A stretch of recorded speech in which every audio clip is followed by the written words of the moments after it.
Learn English easily with Pro English. Welcome back to the Speak English podcast. Today we are talking about something essential for survival. You can survive without knowing the word for museum or cathedral, but you cannot survive without cash. Today we are going to the ATM. We are going to master the specific vocabulary of money machines. We will learn the difference between withdraw and deposit, how to choose the right account so you don't get charged fees, and how to understand those confusing error messages that make your heart stop. This is financial English for travelers. This is a stressful topic for me. Every time I use an ATM in a foreign country, I feel like I am defusing a bomb. I am terrified I will press the wrong button and the machine will eat my card. Or worse, that I will accidentally donate all my money to charity. The words on the screen are so formal. Transaction, inquiry, dispense. Why can't it just say, give me money? I need to know the safe buttons versus the dangerous buttons. The machine will eat my card. That is a great phrasal verb. Yes, machines are hungry. Let's start with the name of the machine itself. In the US and globally, we usually call it an ATM, automated teller machine.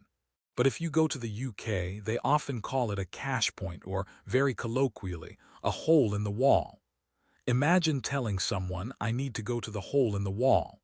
It sounds suspicious, but it just means the bank machine. Hole in the wall. That is hilarious. It sounds like a secret club. Okay, so I am standing in front of the ATM. The two biggest words on the screen are usually withdraw and deposit. I know deposit means putting money in because it sounds like depositor. But withdraw is the hard one. It means taking money out, right? But the pronunciation is tricky. It has that TH in the middle plus a doctor. Withdraw. It feels like a tongue twister. It is a mouthful. Withdraw, to pull back, to take out. You are making a withdrawal. That is the noun. I need to make a withdrawal. The opposite is deposit. You can deposit cash or checks, but be careful. As a tourist, you will almost never use the deposit button. You don't have a local bank account to put money into. So, rule number 1 for travelers, ignore deposit. Focus 100 on withdraw or get cash. Ignore deposit. Got it. That makes the screen 50 simpler already. Now, let's talk about the physical actions. The screen tells me to insert card, but sometimes it says swipe card or tap card. I get confused about the speed. If I leave it in too long, it beeps at me.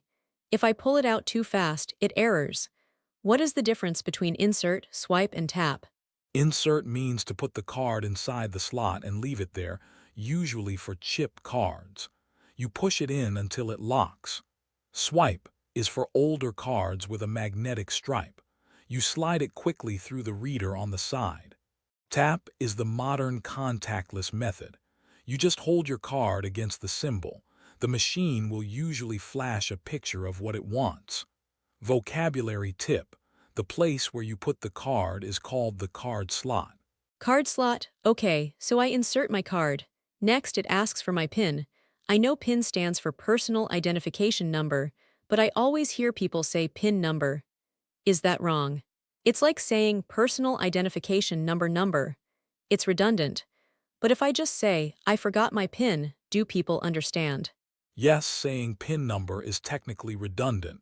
We call this RAS syndrome, redundant acronym syndrome, but 99% of native speakers say it. Enter your PIN number. It's perfectly natural. However, the verb is key here. We say enter your PIN or punch in your PIN. We don't say write your PIN. And remember to cover the keypad with your hands so nobody sees it. Security first. Punch in. That sounds aggressive, like boxing. I punched in my number. Okay, I enter my code. Now comes the confusing part, the account selection. In my country, I just have my money. But in the US, it asks, checking, savings, or credit. I panic here. I usually just guess checking. What is the difference? If I choose savings, will it work? This is the most critical decision. Checking US or current account, UK, is your daily spending money. It's where your debit card lives. Savings is for long-term storage. If you are using a travel card or a standard debit card abroad, always choose checking or current.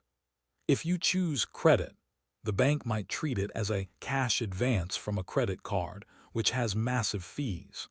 And if you choose savings, the transaction might be declined if your card isn't linked to a savings account. When in doubt, checking. Checking, okay, checking is king. Never credit unless I want to pay huge fees. Got it. Now, sometimes I don't want money. I just want to know how much money I have left because I spent too much on souvenirs. The button says balance inquiry. Inquiry is a very formal word for question. Does this charge me money? Sometimes I feel like looking at my balance costs me 3. Sadly, yes. International ATMs often charge for a balance inquiry. It is cheaper to check your balance on your phone app using the hotel Wi-Fi, but the vocabulary is useful. Balance is the amount of money you have. Available balance is what you can spend right now. Sometimes the machine will ask, view on screen or print receipt. Always view on screen to save paper and hide your wealth from people standing behind you. View on screen. Safer and greener. Okay, let's talk about the nightmare scenario. I ask for 100. The machine makes whirring noises. VRRR, click, VRRR, and then it stops. A message pops up. Insufficient funds. That is the most polite way of saying you are broke, isn't it? It feels so shameful. Is there any other reason for this message, or does it always mean I have no money? Insufficient funds usually means you don't have enough money, yes. But sometimes it means you have hit your daily withdrawal limit. Most banks have a limit like 300 or 500 per day. If you try to take out 600, it will say insufficient funds or exceeds limit. So don't panic immediately. Try asking for a smaller amount. Maybe withdraw 200. If that works, it was just a limit issue, not a poverty issue. That is a great tip. Try a smaller amount before crying on the street. What about the word denominations? Sometimes the machine asks, would you like to choose your denominations? That is a big word. It means the specific bills, right? Like 20s, 50s, 100s. Why does the machine care? Does it matter which ones I pick? It matters a lot. Denomination refers to the value of the banknote. If you withdraw 200 and you get 2 100 bills, good luck trying to buy a coffee or a bus ticket. Nobody will have change. Always try to choose smaller denominations. Choose 20s or 10s if possible. The machine might say, mix of bills. That is the best option. It gives you some big ones and some small ones. Mix of bills. That is the golden button. I hate walking around with a 100 bill that I can't spend. It feels like fake money. Okay, let's talk about fees. The screen often flashes a warning. This machine charges a surcharge of 5. Do you accept? Surcharge. That sounds like a penalty. Is surcharge the same as fee? Yes, surcharge, access fee, or convenience fee are all fancy words for the tax for using this machine.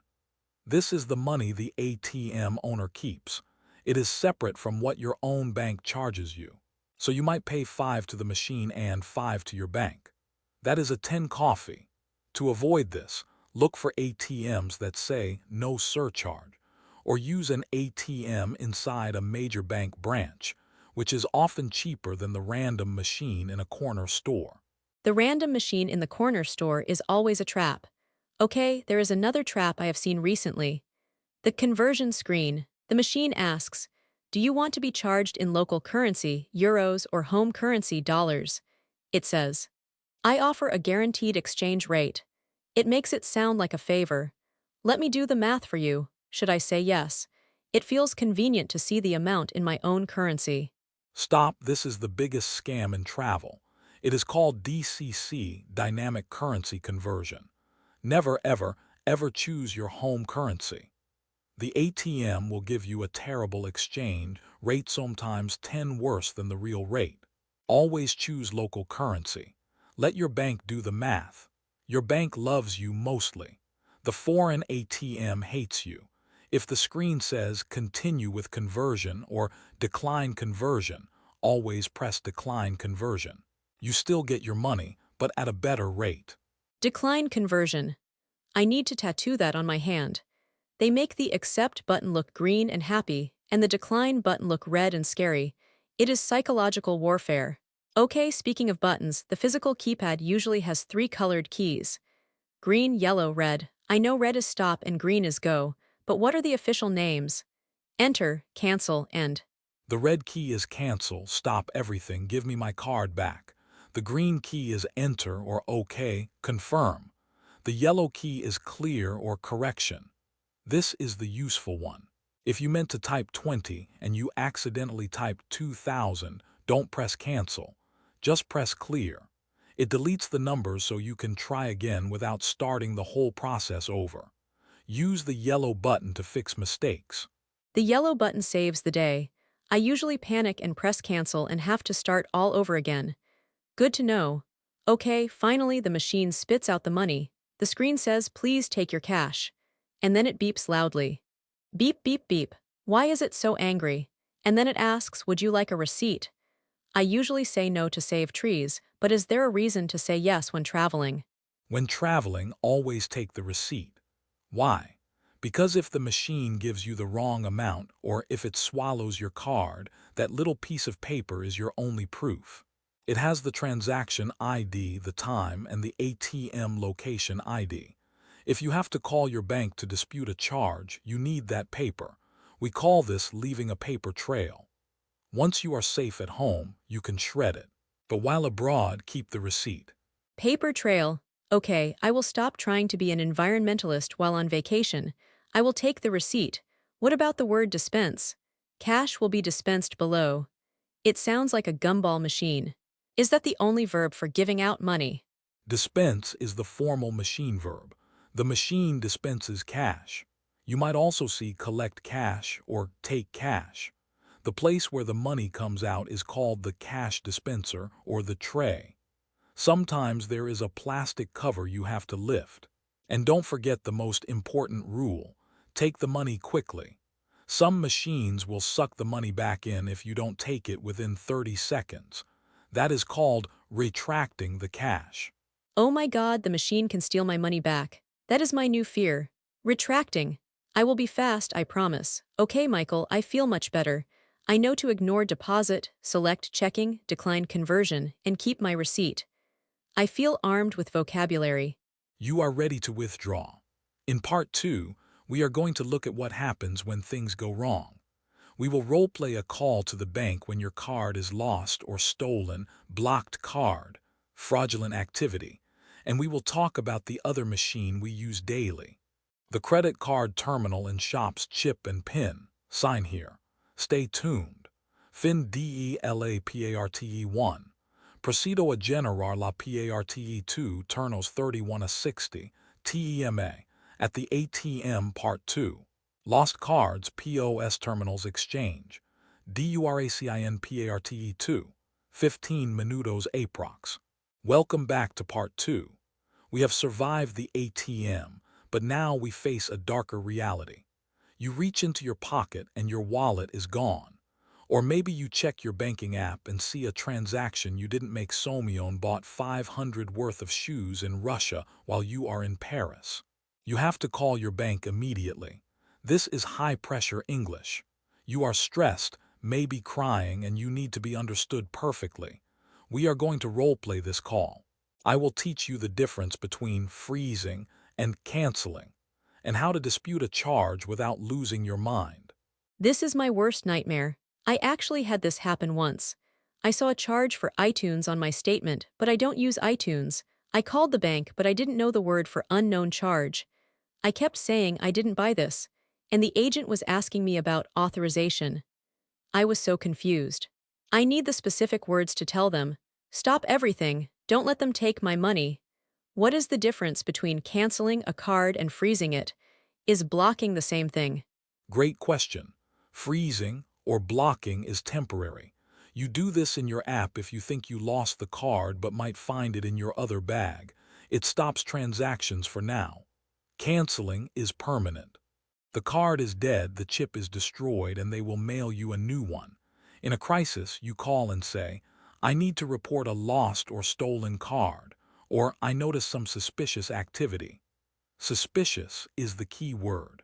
The agent will then ask, "Did you authorize this transaction?" You answer, "No, I did not authorize it." Authorize, that is the magic word. I did not authorize this. It sounds very legal and firm. Okay, let's say the card is gone.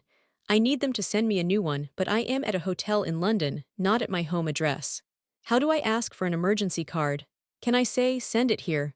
I feel like banks are very strict about addresses. I don't want to be stuck without money for a week. You need to ask for an emergency replacement card. You can say, "Can you expedite a replacement card to my current location?" Expedite means to speed up the process, send it by express mail. However, be warned. Many banks will only mail to your billing address, your home, for security. If that happens, you might need to ask for an emergency cash transfer. This is where the bank sends cash to a local branch or a Western Union for you to pick up with your ID. It is a last resort, but it exists. Expedite, that is a power verb. Please expedite this. I feel like a CEO saying that. Okay, what about the money they stole? Do I get it back? I want to ask, will you give me my money back? But that sounds childish. Is there a banking term for returning the stolen money? I heard the word refund, but that is for returning a shirt to a store, right? Correct, refund is for shopping. In banking, we use the term dispute. You say, "I want to dispute this charge," or "I want to file a claim." If the bank agrees it was fraud, they will issue a provisional credit. This means they put the money back in your account temporarily while they investigate. If they decide you are innocent, the credit becomes permanent. So the vocabulary chain is suspicious activity, unauthorized charge, dispute, provisional credit.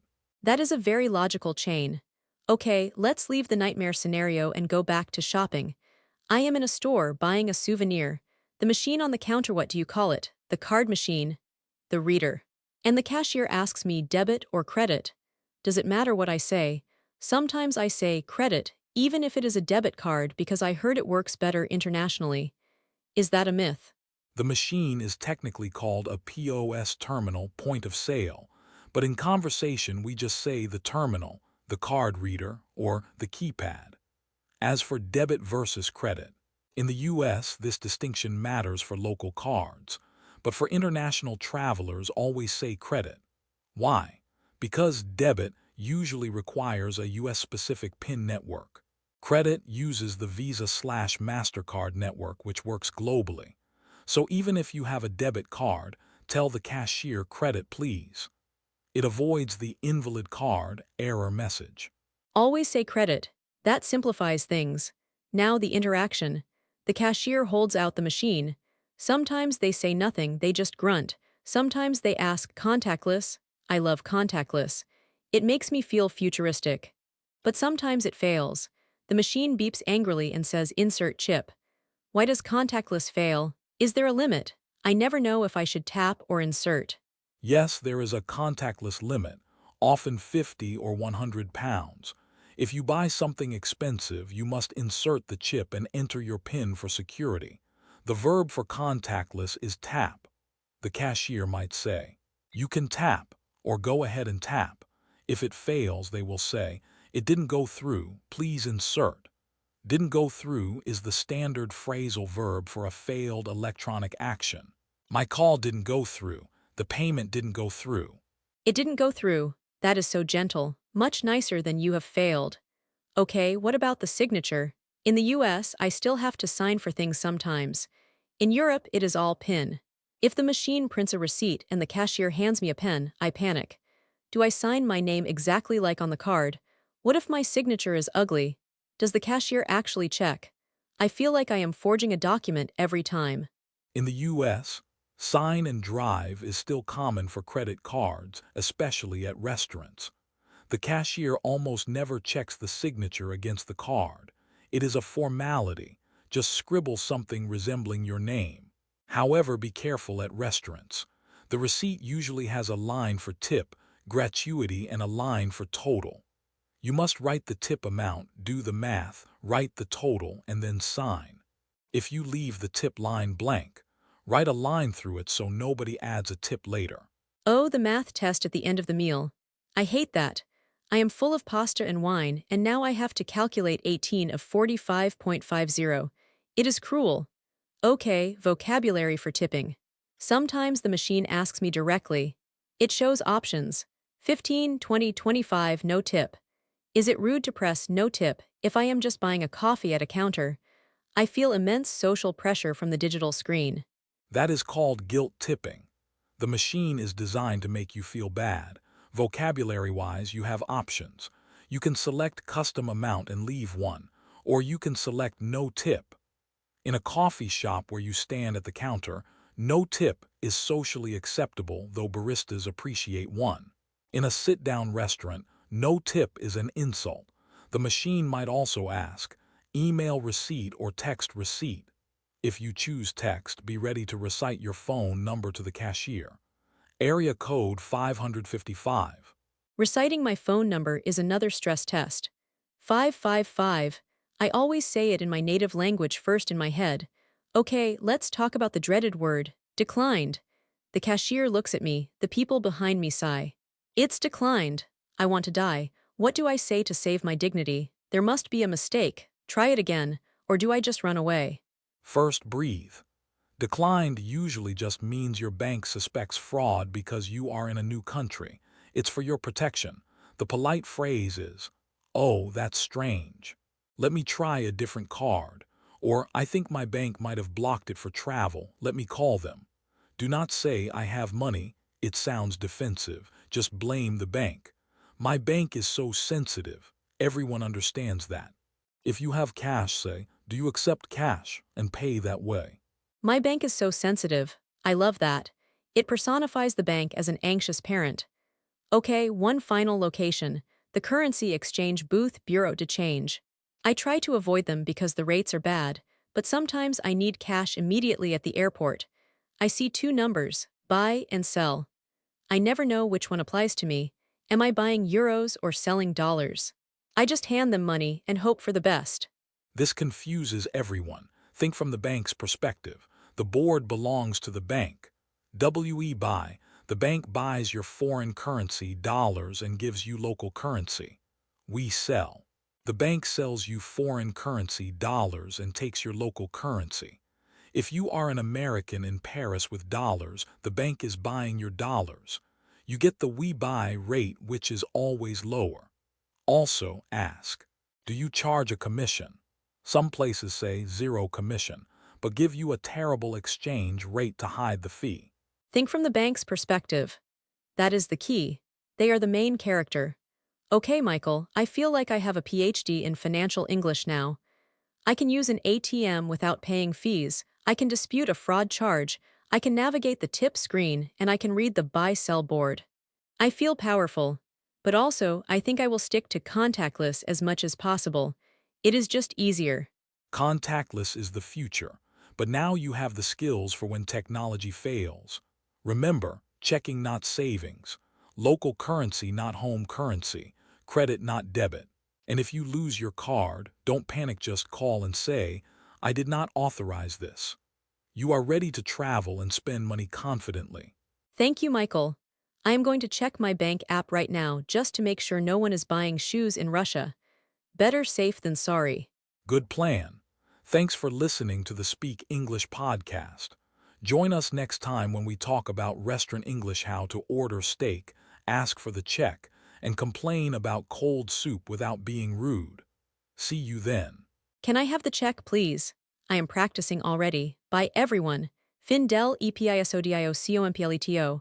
Turnos 1 a 60 completados. Duración total 30 minutos.